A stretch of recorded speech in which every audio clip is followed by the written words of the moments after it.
Shalom Adonai, a todos os nossos irmãos, a quem nesse momento está sintonizado aí, escolheu acompanhar a adoração ao Senhor por intermédio dessa programação do culto online para todos, das Assembleias de Deus, Ministério de Registro, para você que já estava assistindo, o meu a paz do Senhor Jesus, a você que está chegando agora, a paz do Senhor Jesus, e o nosso desejo é que você venha ser edificado pela palavra de Deus. Quando eu digo, é o meu desejo, porque Deus, Ele atua dentro do livre-arbítrio. Aceitar ou não é uma condição, um dom que Deus deu ao homem. E eu espero então que você faça a decisão e escolha ouvir a voz de Deus e de uma forma submissa, rendido aos pés do Senhor, você ouça a palavra de Deus, que tem como tema nesta noite a visão e a perspectiva em tempos de crise. A visão e a perspectiva em tempos de crise. Livro de 1 Samuel, capítulo 1, capítulo 17, e o versículo de número 28, e logo em seguida já vamos para o 32, para valorizar aí cada minuto, cada segundo, cada minuto, cada tempo dessa programação. Vou passar a ler 1 Samuel 17, 28. Ouvindo Eliabe, seu irmão mais velho, falar aqueles homens, acendeu-se a ira de Eliabe contra Davi, e disse: por que desceste aqui? E a quem deixaste aquelas poucas ovelhas no deserto? Bem conheço a tua presunção e a maldade do teu coração, que desceste para ver a peleja. 32. E Davi disse a Saul: não desfaleça o coração de ninguém por causa dele. Teu servo irá a peleja contra esses filisteus. Amém? Dentro desse texto é que, orientado por Deus, vamos então discorrer sobre esse tema, a visão e a perspectiva em tempos de crise. Amém? A visão é o nosso ponto de vista acerca de pessoas ou coisas, nosso ponto de vista. A perspectiva está relacionado ao nosso sentimento em relação ao amanhã, em relação ao futuro.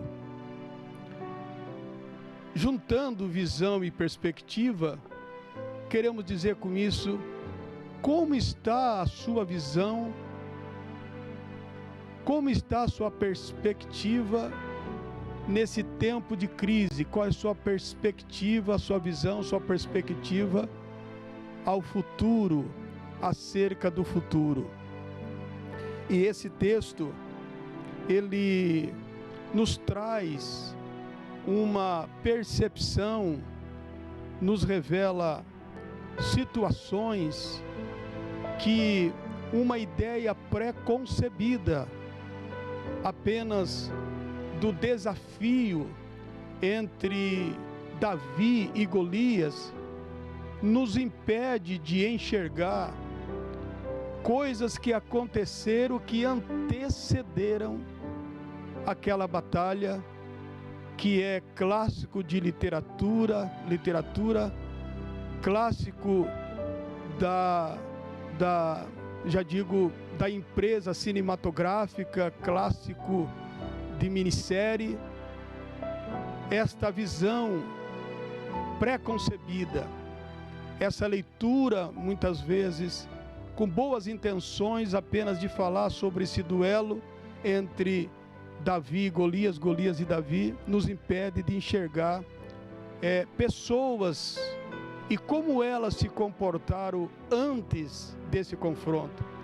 Até porque é muito importante também entender o que aconteceu antes, porque foi justamente por conta dessas situações, por conta desses comportamentos e dentro desta circunstância, como essas pessoas dentro desse cenário de guerra se comportaram, é que determinou os resultados que hoje é clássico de literatura.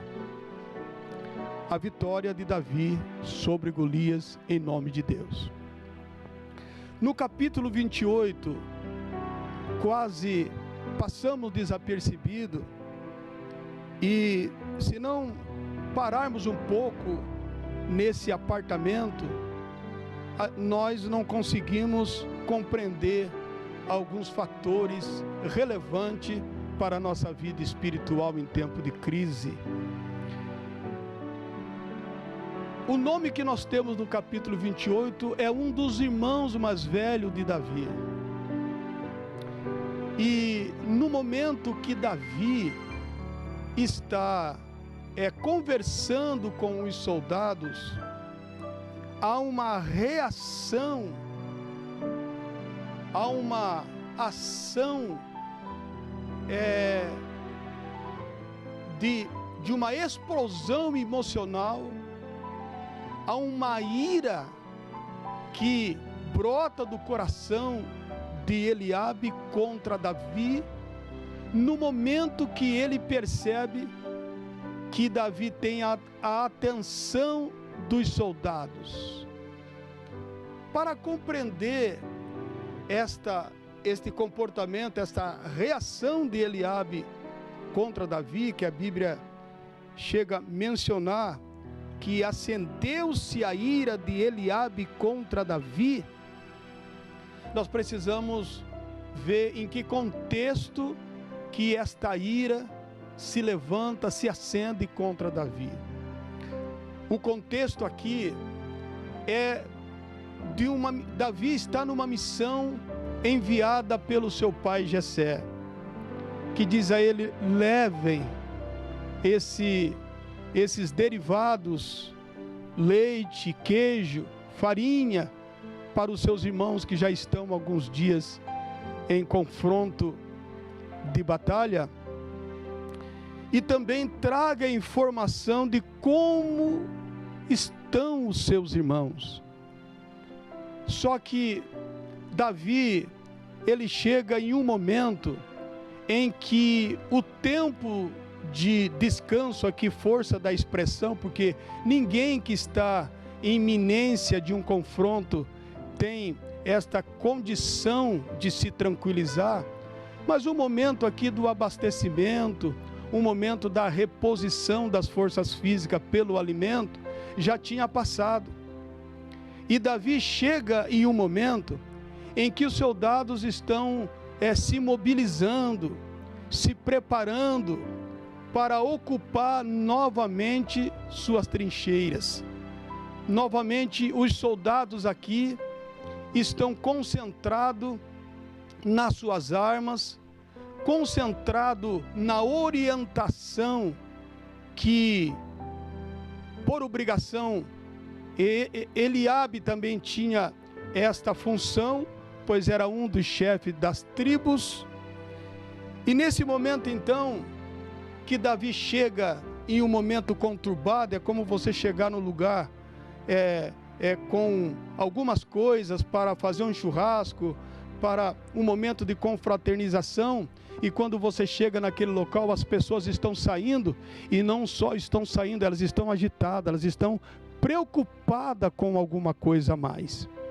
Para quem está se mobilizando, está ciente, já tem uma coordenação e do porquê que estão agindo desta forma, mas para quem está chegando, é uma surpresa, para quem está chegando numa situação inesperada de uma mobilização, fica difícil de compreender o motivo que está causando isso.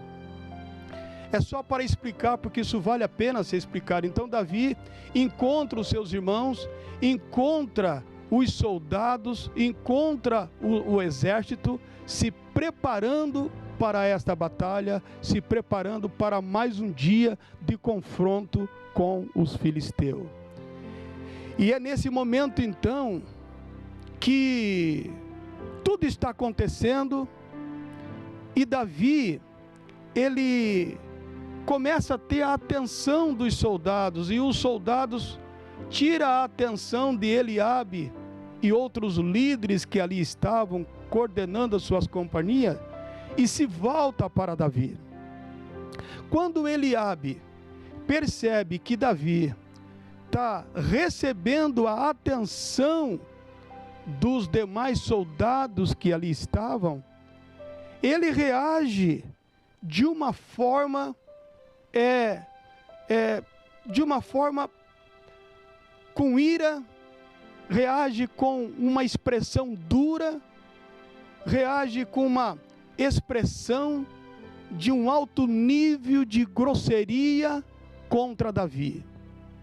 A Bíblia diz que ele, ouvindo as palavras, ele ouvindo o teor do assunto entre Davi e os soldados, ele se remessa com palavras, com expressão verbal e dura, já perguntando de uma forma endurecida: o que fizeste aqui? Ou por que você está aqui? Justamente porque Davi havia chegado já após o momento que esse exército já tinha se abastecido. E Eliabe, ele continua menosprezando, ele continua desfazendo da ocupação de Davi, e ele é detalhista em dizer: com quem deixaste aquela ovelha? Porque, na verdade, a ocupação pastoral daquele que cuidava de rebanho não tinha uma relevância, uma importância para uma missão de carreira militar. Então ele já trata Davi, deixando bem claro para aquelas pessoas com quem Davi estava conversando, que Davi não era nada mais e nada menos do que um pastor de ovelha.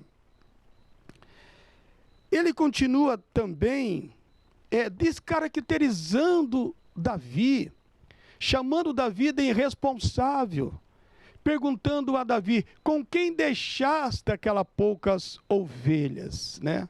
Aqui ele coloca também que Davi não é um homem de grande responsabilidade, porque a quantidade determinava também, classificava, né, a responsabilidade, o nível de responsabilidade das pessoas. E ele então aponta e diz: são poucas ovelhas, porém, com quem você deixaste? Ela abandonada no deserto, ou seja, sendo repetitivo, deixando claro naquele momento que Davi é um irresponsável.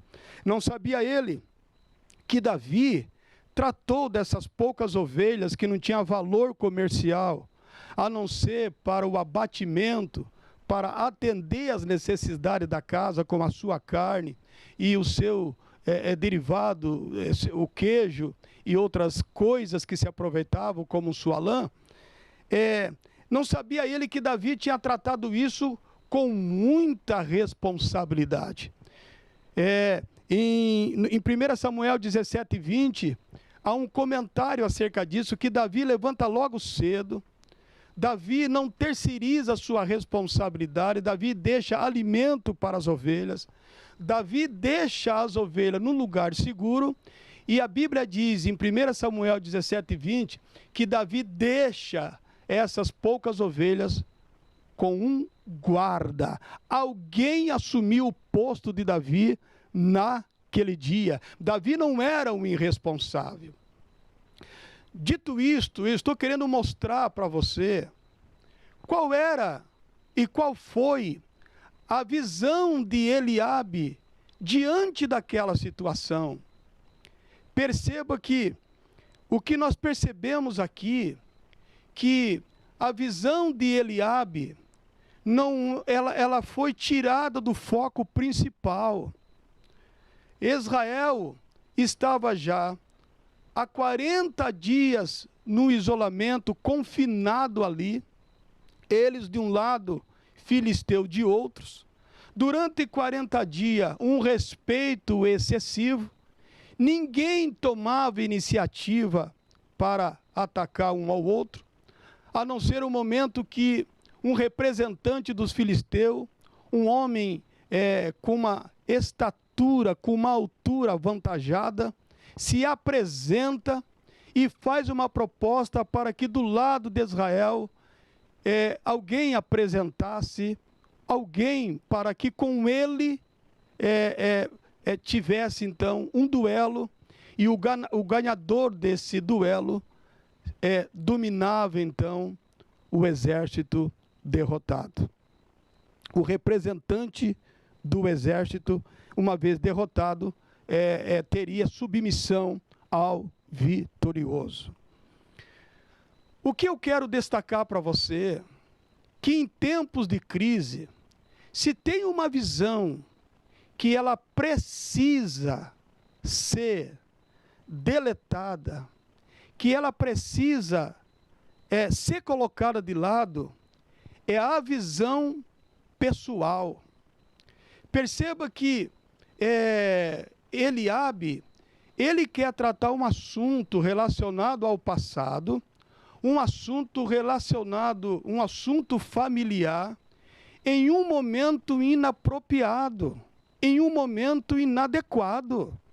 Aquele não era um momento para Eliabe valorizar e trazer à tona um passado. Ele não traz apenas só um problema de relação, de hostilidade, de conflito. Ele não traz apenas naquele momento tumultuado. Ele não revela apenas naquele momento um problema de discórdia, de dissensão, de separação, de princípios e conceitos diferentes um do outro. Ele não traz isso à tona, mas ele traz também isto num lugar errado. Ele traz esse problema, esse conflito interno, em um momento que a nação estava ameaçada a ser dizimada.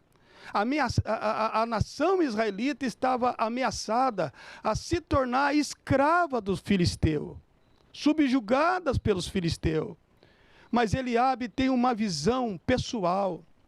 Eliabe tem uma visão que ele entende que ali é um momento onde esses problemas precisam ser tratados, e que as pessoas que não conhecem Davi precisam saber o mau caráter que ele julga que Davi é.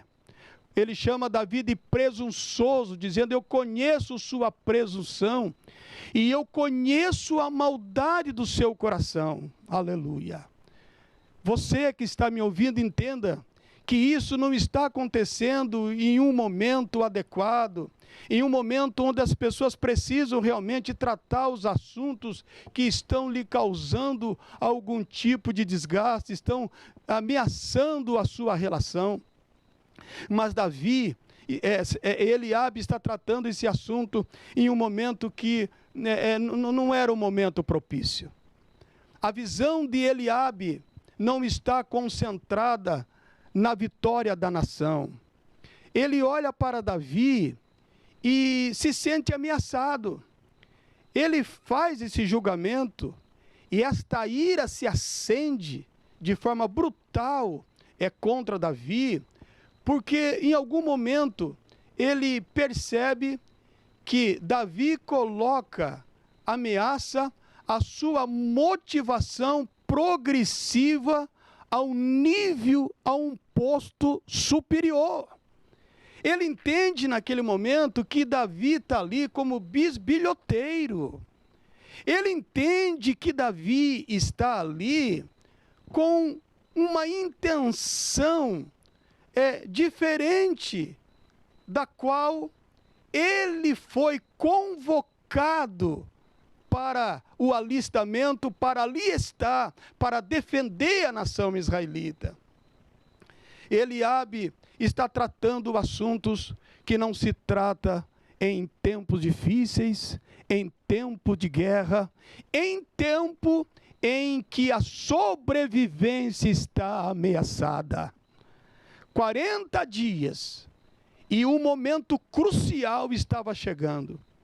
E a vida dos israelitas estava em jogo. Perceba que sentimento que ocupou o coração de Eliabe.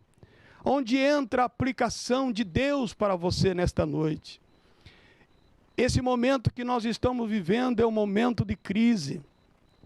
Um momento de quarentena, não só pelos 40 dias, mas é estabelecido esse tempo de quarentena, porque é dentro desse tempo que o vírus, ele promove a sua incubação, a infecção, ela de forma mais precisa, né, e mais contundente, né, ela se torna fatal nos seres humanos. E perceba que Israel está também há 40 dias sendo afrontado, sendo tratado como uma nação qualquer, suas vidas sob ameaça, e Eliabe desconsidera todo esse iminente perigo para valorizar sua situação pessoal. Este é um momento que nós precisamos, pelo menos, fazer uso da nossa humanidade. Deus seja louvado. Porque tratar isso diferente não significa ser servo de Deus, significa ser desumano. Querer vingança nesse momento, querer colocar, querer lavar roupa suja nesse momento, querer tratar assuntos mais do que tratar, querer tomar decisões pessoais, decisões que podem ser imaginadas como algo melhor a se alcançar. Este não é o momento para tratarmos esses assuntos que mesmo no passado, não estou dizendo que não deva ser tratado, mas estou dizendo pela orientação de Deus, que em tempos de crise, a nossa visão, ela tem que ser uma visão dual. Primeiro, uma visão para cima, porque só Deus pode nos dar vitória em tempo de crise. E uma visão horizontal, voltada para o nosso próximo.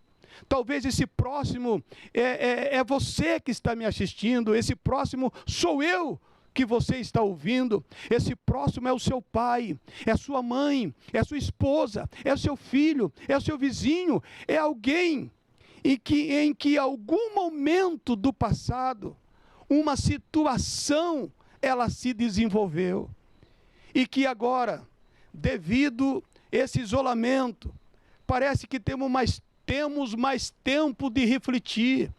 Nesse isolamento, temos mais tempo de avaliar situações que estão em aberta. E pode acontecer, corremos risco de ser traído por essas reflexões negativas e ser levado, ser impulsionado a manifestar sentimentos, a manifestar um sentimento desagradável que não é adequado para o momento que nós estamos vivendo. Esse é o momento que nós temos que estar juntos, meus irmãos, glória a Deus. Este é o momento que a família tem que dar as mãos. Este não é um momento de inimizade, não é momento de discórdia, não é momento de separação. Nunca foi momento de separação, nunca foi momento de inimizade, principalmente agora, em tempos de crise. Nesse tempo de crise, nós precisamos buscar força, nós precisamos ser um canal de bênção, estender as mãos. Temos que, nesse momento de crise, manifestar a virtude da empatia, se for necessário. Se você não tem condição de amar como deveria, pois então tolere o seu próximo. Tenha consciência que talvez a nossa visão egocêntrica, a nossa visão pessoal acerca da busca pelo nosso bem-estar, ela pode estar sendo ameaçada por esse vírus que não discrimina, por um vírus que é letal. Não temos como negar que é uma realidade. Estamos vivendo um tempo de crise. E esse momento não pode ser tratado. O amanhã nunca foi nosso. E agora, o amanhã ficou ainda mais desafiador. Então este é o momento que você deve diminuir a turbulência na embarcação. Glória a Deus. Aleluia! Este é o momento que você deve procurar diminuir o conflito dentro do seu lar. Não é momento de decisões brutas. Não é momento dessa tentativa de expor o lado negativo de alguém. Não estou dizendo que o que Eliabe está falando não tem fundamento, porque quando Davi responde Eliabe, diante dessa exposição, ele diz: o que eu fiz para você agora? Isto revela o caráter de Davi, e isso revela então que alguma coisa já havia acontecido, que o próprio Davi reconhece que teve culpa nesse conflito. Mas agora ele está perguntando: o que eu fiz eu agora? Não, ele não estava fazendo outra coisa. Mas esse sentimento que Eliabe estava carregando, ele veio a explodir em um momento em que Israel deveria ser como um só homem. Glória a Deus. Glória a Jesus. Aleluia. Quantos vocês são na sua casa? Quantos somos nesta nação brasileira? Eu calculo que somos mais de 200 milhões de brasileiros. Somos mais de 7 bilhões, porque se fazer o cálculo, pelo abatimento que está havendo em todo o planeta Terra, eu acredito que, quando digo que é mais, eu posso estar equivocado. Porque o número de mortes são assustador. E você, tratando assuntos do passado de forma errada e na hora errada. Confia em Deus. Espere em Deus. Lute pela sua vida. Sabe qual é a nossa situação? Como um grande navio que sofreu naufrágio, e os seus tripulantes, espalhados em águas geladas, estão tentando chegar em uma ilha. Aleluia! Estão lutando pela sobrevivência. E quando eu e você nos comportamos como Eliabe, querendo tratar assuntos pessoais, assuntos familiares, em um momento em que a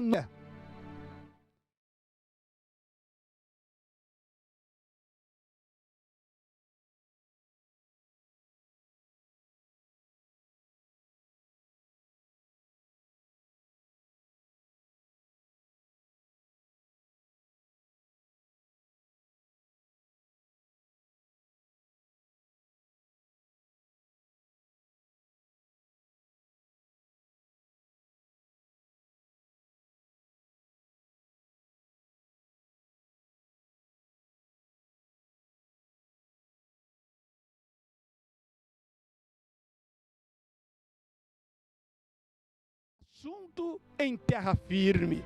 Por que Eliabe primeiro não buscou o resultado da guerra para depois tratar esse assunto? Mas aí o tempo nos limita. Mas eu sei que o que eu disse já é suficiente para você entender o que Deus quer de você e como você precisa olhar e qual deve ser a sua visão e a sua perspectiva em tempo de crise. Agora surge Davi no cenário. E Davi começa agora, por isso que eu digo, quando de forma pré-concebida, nos concentramos apenas nesse duelo de Davi e Golias, perdemos a beleza, perdemos os degraus, os primeiros degraus, até chegar ao ápice desta guerra, desse final que acaba com vitória para Israel. Perceba que o que Davi está conversando com os soldados é sobre algumas coisas. Primeiro, Davi, pela primeira vez, ele está diante de um cenário onde Israel está recuado, apavorado, assustado, temeroso, aleluia, receoso, valorizando Golias, o próprio Saul manifestando e contando. Saul foi o porta-voz de Golias para Davi. Ele é homem de guerra, você é menino. Ele é homem que vem de muitas batalhas. A visão holística, de forma negativa, foi usada também nesse confronto. Quando alguém consegue, com sua visão, ver o adversário de forma mais panorâmica, então percebe a altura desse homem, que é de mais de 3 metros, o tamanho da sua lança, sua coraça, seu peitoral, suas botas, né? Seus calçados de preparos para a peleja. Tudo isso é ressaltado, tudo isso é colocado diante de Davi. Então Davi precisa conversar.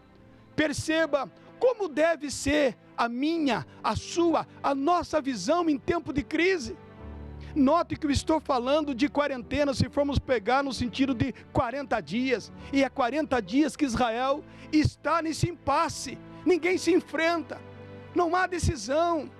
Apenas uma mensagem que só gera medo, que só gera desespero na nação israelita.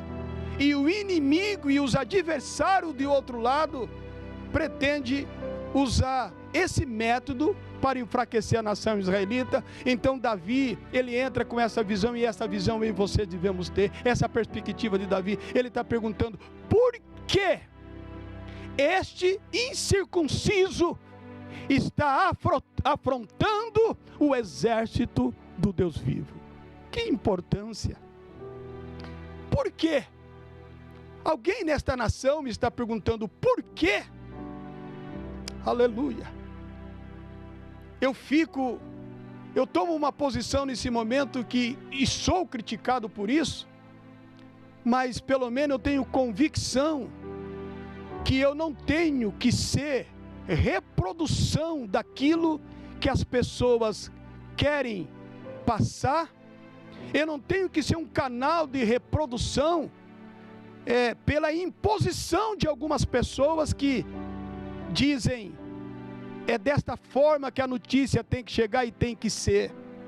Eu não sou uma Rede Globo que tem interesses em alguns cenários políticos. Não sou. Eu sou um servo de Deus. Eu sou uma pessoa sem expressão, mas eu sou a voz. Eu não sou mais uma voz. Deus seja louvado. Alguém está perguntando o porquê? Alguém está perguntando de coisas que vai na contramão de tudo que se ouve? Davi quer saber. por que vocês não atacam, mas também não voltam para casa? E a resposta de Davi, como eu disse, meu coração está cheio, aleluia. Eu percebo que é muito difícil a ministração aqui por conta do silêncio, do espaço vazio, sem pessoas, mas eu sinto e estou recebendo uma orientação do Espírito Santo para esta noite. A resposta de Davi, ninguém queria falar. Por que Eliabe não falou? Por que o próprio Saul não falou? O problema ali não era um Golias. Golias era resultado da verdadeira causa. O motivo de Golias se tornar uma afronta para Israel foi porque diz a Bíblia, em 1 Samuel, no capítulo 16 e 14, a causa foi essa: o Espírito do Senhor havia se retirado de Saul. Por quê? Eu quero saber. Aleluia, aleluia. O Espírito de Deus se afastou. Israel é uma nação monoteísta. O monoteísmo era o segmento da nação israelita. Servia um único Deus, obediência ao único Deus. O Espírito de Deus era e é uma pessoa importante em qualquer circunstância, principalmente em tempos de crise. Aleluia. Mas por uma atitude precipitada, por desobediência de Saul, o responsável pela vitória na nação israelita tinha se retirado. Ah, meu Deus! E Eliabe, querendo trazer para a mesa assuntos pendentes contra Davi, sendo que o maior problema era o afastamento do Espírito Santo.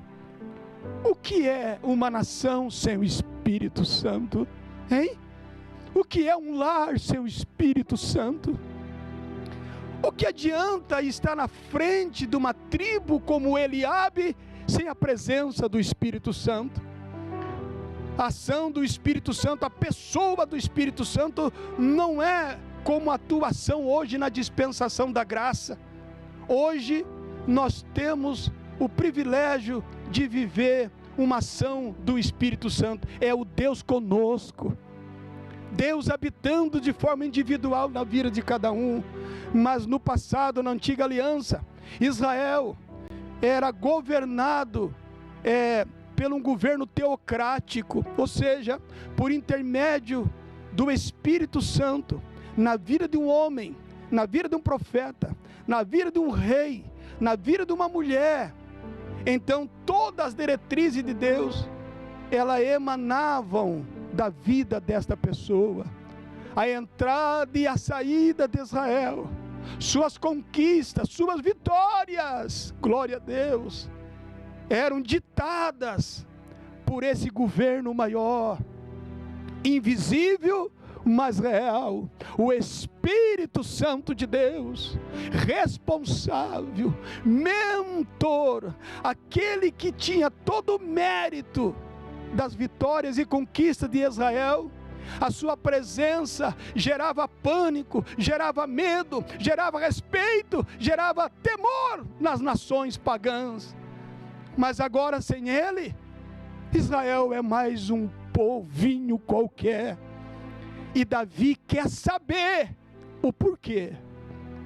A segunda coisa que Davi faz é fazer uso desta virtude muito importante em tempo de crise. Quem tem visão em dias melhores, quem tem visão que algo vai melhorar, para depois problemas serem tratados, faz uso da empatia. E o que Davi está fazendo? Davi está levando uma palavra de esperança para aqueles homens.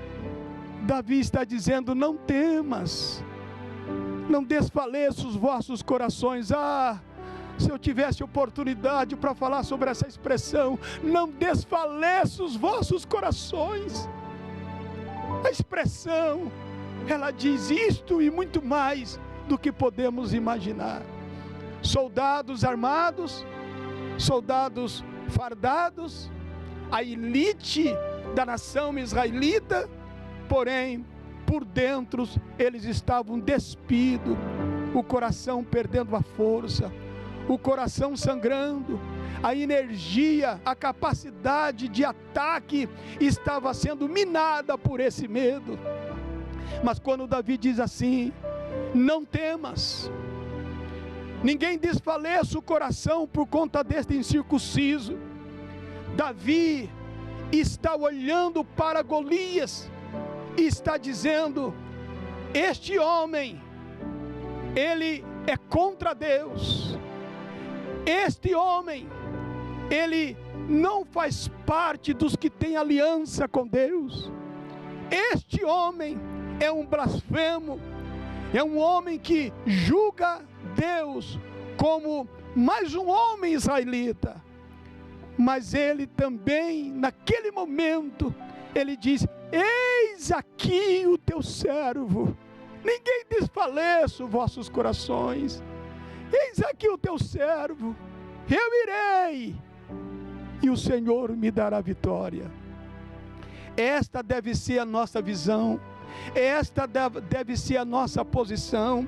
Perceba que a vitória de Israel não estava no comando central das ordens, porque o comando central estava ausente, o comando central tinha se afastado de Saul, o Espírito do Senhor tinha se retirado dele, e pior do que isto, porque isto é um desastre, foi isso que leva Davi a dizer: não retire de mim o teu Espírito Santo.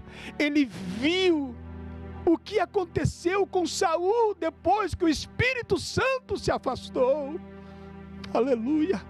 Ele viu o processo humilhante que Israel passou quando o Espírito se afastou. E agora, agregando todas essas experiências, diante de um fracasso que ele também teve, ele diz: torna a dar-me um coração novo, um coração reto, um coração puro, e não retire de mim o teu Espírito Santo, porque sem o Espírito Santo nada nós podemos fazer. Sem o Espírito Santo somos rótulo, a nossa oração não tem efeito. Sem o Espírito Santo todos os assuntos do passado serão potencializados pelo arqui-inimigo que é Satanás, que vai deixar você acordado, que vai gerar uma ansiedade no seu coração, como gerou no coração de Eliabe, que achou que naquele momento ele tinha que tratar aquele assunto, talvez de uma forma desesperada. Ele tomou uma decisão pior da sua vida, mas Davi está dizendo: o teu servo está aqui. Essa é a nossa posição, não de um general, não daqueles que sabem tudo, mas de servo. Aleluia! E quando Davi olha para Golias, ele diz: tu vem a mim com lanças, tu vem a mim com espada, mas eu vou a ti em nome do Senhor dos Exércitos. Oh, que coisa linda! Em 1 Samuel 16:14, o Espírito se retira, e quem começa a atuar na vida de Saul é um espírito do mal, é um espírito perturbador. Que nação, que família, que grupo, que bairro, que segmento pode resistir à crise com a presença de um espírito mau no meio ou nas suas vidas? Então Israel está explicado o porquê dessa situação. Quem estava no comando era um espírito mau, porque se estava no líder maior, estava na nação também. E Satanás jamais vai contribuir para o nosso bem. Satanás veio para roubar, matar e destruir, mas Jesus Cristo veio para que nós tivéssemos vida e vida com abundância. Então quando Davi diz, eu vou a ti, em nome do Senhor do Exército, ele está dizendo, lá no 16 e 14, ele deixou o rei Saul, mas ele está comigo agora. Aleluia. Oh, glória a Jesus. Glória a Jesus. Você que me ouve agora, eu não quero saber o que o coronavírus está fazendo. Eu não quero saber o número de pessoas que ele vai matar ainda.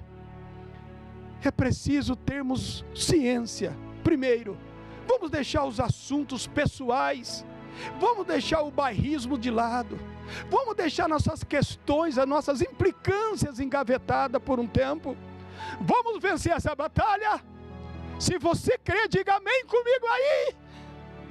Vamos sobreviver, amém? Vamos sair do outro lado, amém? E isto é possível.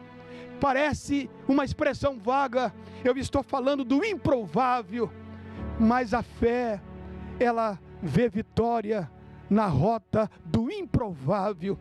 Se o Espírito Santo está em você, então a sua casa tem a presença e os fatores necessários para que a sua casa sobreviva. Se o Espírito de Deus está sobre a nossa nação, e possa ser que não esteja onde deveria estar, mas ele tem que estar aonde ele é bem recebido. Que o Espírito de Deus esteja na sua vida, que o Espírito de Deus esteja na sua casa, que o Espírito de Deus esteja na nossa cidade registrense, que o Espírito Santo de Deus esteja sobre o nosso estado, que o Espírito de Deus esteja sobre o planeta Terra, porque tem uma coisa, é uma realidade. Golias é grande, aleluia, os resultados e a ameaça do Covid-20 é aterrorizante, mas nosso Deus é maior. Tenha uma visão positiva na crise, e a sua perspectiva seja de coisas boas, porque Deus tem vitória para a sua vida. Já volto para orarmos juntos.